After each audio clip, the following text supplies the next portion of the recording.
revolution was for the implementation of Islam in our country. The government structure of Iran is a mix of religious scholars and democratically elected parliamentary leaders. वहाँ पर यह तय कर दिया गया कि एक ख़ास फ़िक़ा की हुक्मरानी होगी। जब तालिबान को इक़्तिदार मिल गया तो उन्होंने किसी की डिक्टेशन नहीं मानी और लोगों को अदल और इंसाफ फौरी मुयस्सर आता था।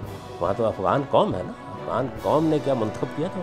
इस्लामी निज़ाम नहीं आया था, हुकूमत इस्लामी हो गई थी। Just after the creation of an Islamic state in Afghanistan, it was attacked by the USA. And this happened in Iran. Just after the successful Islamic Revolution, it was attacked by Saddam Hussein of Iraq, again backed by the United States of America.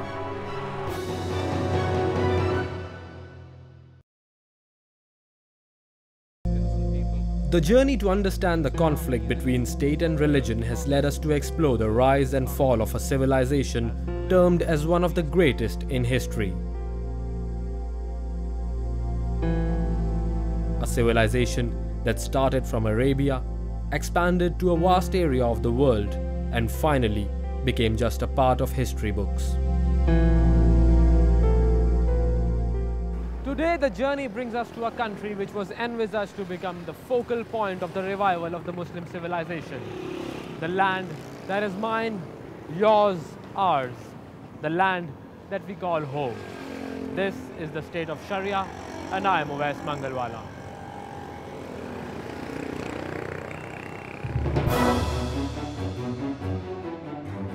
The year 1947 witnessed a drastic change in the way the subcontinent was drawn on maps.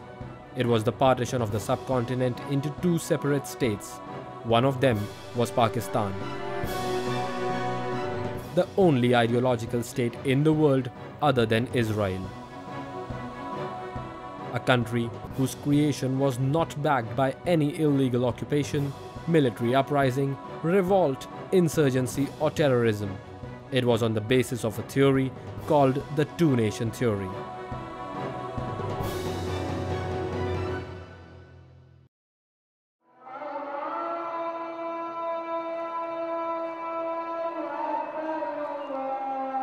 Although the theory is not called the two-religion theory, it emphasizes on the fact that Hindus and Muslims are two separate people, belonging to separate civilizations and separate social customs, and therefore, the Muslims of India must have their separate homeland.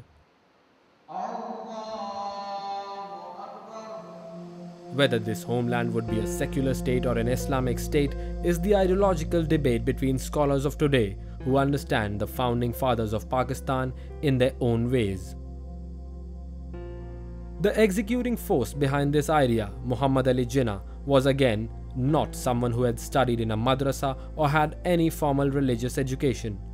He was a modern man. In fact, the most modern politician which the subcontinent possessed at that time. Someone who was equally comfortable with metropolitan Delhi and metropolitan London. But his politics was revolving around religion. And behind his religious politics was another man who was equally modern, had studied at Cambridge, Munich and Heidelberg, and had reconstructed religious thought in Islam. The philosophy of Iqbal has been suppressed in Pakistan since 1953 by our academics, by our universities, by decision makers and intelligentsia who have absorbed first of all literature, then political philosophy, then views about religion and an educational system which is alien to Iqbal, which Iqbal has considered poison for nations.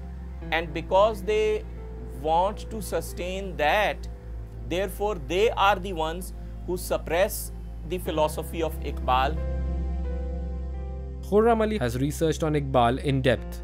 Working for the Iqbal Academy of Pakistan, he is in the process of writing a 6-volume biography on the life and vision of Muhammad Iqbal. According to Iqbal, Islam is a state.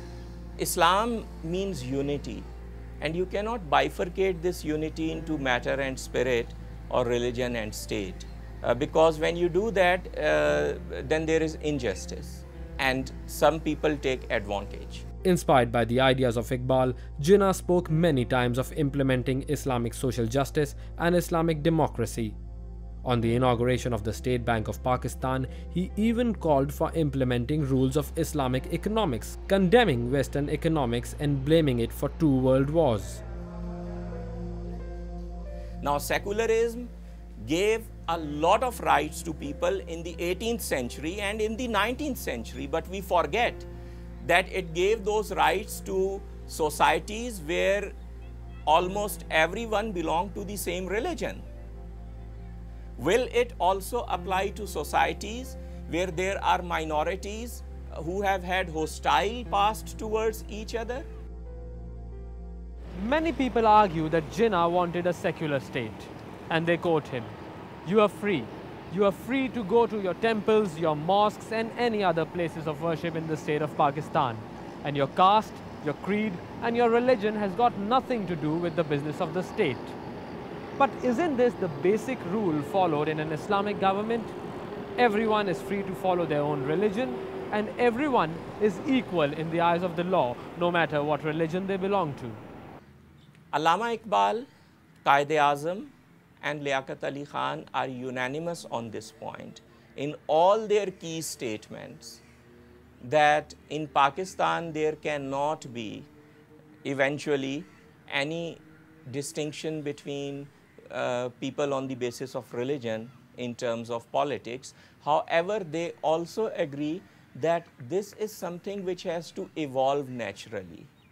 But the founder of the newborn state did not live long to implement his vision, whatever it was. And any conclusion derived by us or our learned scholars of today from whatever we know about him would be a speculation. So I decided to meet someone who had lived through partition and ask them why they migrated. After all, there were millions who migrated and millions who were slaughtered during the course of travel. After my parents introduced me to Quaid-e-Azam Muhammad Ali Jinnah, I became his greatest admirer.